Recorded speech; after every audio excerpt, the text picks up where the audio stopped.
habang nagla-lunch ako, meron akong naisip na bagay and mga iniisip. Currently, nandito ako sa Hong Kong. So, 2 months na ako. Nag 2 months ako nitong December 20. Iisip pa rin ako kung ano yung source of income na makakatulong sa akin na tapatan yung income ko ngayon. Meron akong regrets kasi iniisip ko or sinasabi ko sa sarili ko na bakit hindi ko siya ginawa or bakit hindi ko pa finocus yung sarili ko doon kasi ang daming, alam mo yun, ang daming distraction na nangyari sa akin nung 2 years nung nandyan ako sa Pilipinas na hindi ko nagawa ng ayos yung mga gusto ko dapat gawin bago ako umuwi galing Hong Kong noong 2023.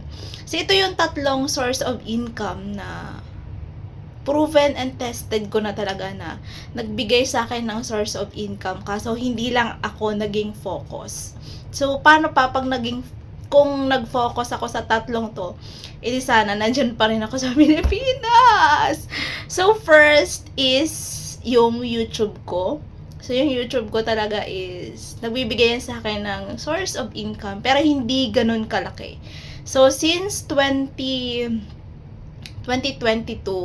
so nag-earn na ako dyan ng siguro mga 5 beses na akong nakakuha ng $100. So, pag tinimes mo yan, mga 5,000 something yan. So, yun na yung mga income na nakuha ko kay YouTube. So, ngayon, hindi pa kasi nasa $50 pa lang siya. So, kailangan talagang ma-reach mo yung $100 bago niya i-send yun sa bank mo. And yung second is yung TikTok. Ayan. So, itong TikTok na to, grabe to siya mag-generate ng income if masipag ka at maganda talaga yung contents mo and nag-give value ka talaga sa tao, which is pinagsisisihan ko ng sobra kasi hindi talaga ako naging focus doon. So ayan, akita ko sa inyo kung magkano na ang na-income ko sa TikTok. And lastly is yung Shopee. Ayan, sa Shopee nag-i-income na din ako dyan. So meron na akong nakuhang 11,000 something. Lahat ng income na yan, nagastos ko na. So, wag na kayo magbalak.